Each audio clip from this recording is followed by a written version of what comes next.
we were out after Ethan's baseball game. We were just at a local restaurant, and Jackson always calls me after his game, but it's usually on his way home. And so I was watching Jackson's game on my phone at Ethan's game. We're sit down to eat. The phone rings. It's Jackson, and I know that the AAA game had just ended like 10 minutes before that, and so I was a little caught off guard. I was like, wow, he was showered and out there early. I'm like, hey, what's up?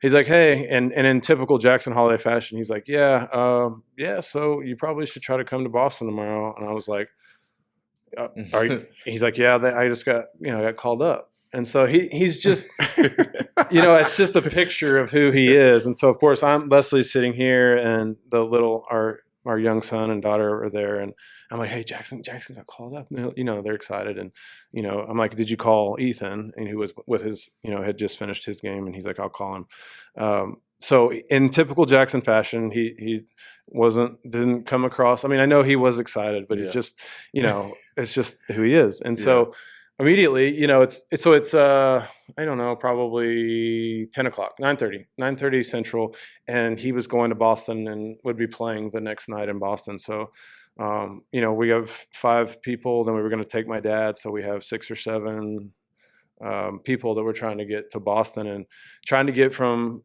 anywhere, Oklahoma City, Tulsa to Boston was going to take us forever. So I have this buddy, this older gentleman who has a private plane. And so I called Ken and I said, Ken, is your plane available? I'm in a bind, and happy to pay for the hours or whatever. And he said, my plane is not here. It's in the shop, or, it's being something. But let me make a call. So he calls me back and he says, hey, I have good news and bad news. And I said, okay. And he's like, the good news is that I found you a plane. There's actually, randomly, there's a Falcon that's going to be at Stillwater Airport that's going to Boston. The bad news is $1 zillion. No, the bad and no, he says, and it's on an empty. So it's like, it was, and it's free. And I was like, there can't be any bad news. He said, the bad news is it's leaving at 4:00 in the morning to go to Boston. And I said, we'll be there.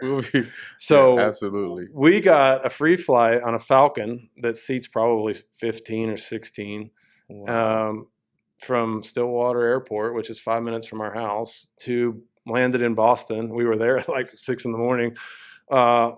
Flight, and we got to take my dad and obviously our family, and so we flew into Boston, got to have lunch with Jackson, and then but yeah, so the motions of the game, it's like, okay, you want to get that first hit out of the way. And I ended up running into Kevin Millar, who got us seats right next to the Orioles dugout. And I felt it was almost a little awkward, like it was almost too good of seats, because I'm like sitting here, and I put my dad in between us, but the manager, Brandon Hyde, is like literally like where Matt Forte is. So it's like, it's like, it feels a little weird, like in Boston, because the seat is literally like, and the dugouts are small. So that was a little bit strange, but it was exciting. Like you said, as a dad, you're like, you're nervous for your kid. You want him to get a hit and do well, but you want to also enjoy it. Like, this was his dream, and for him to get to play in the big leagues at Fenway Park was really cool. So all in all, it was a really fun experience in Boston.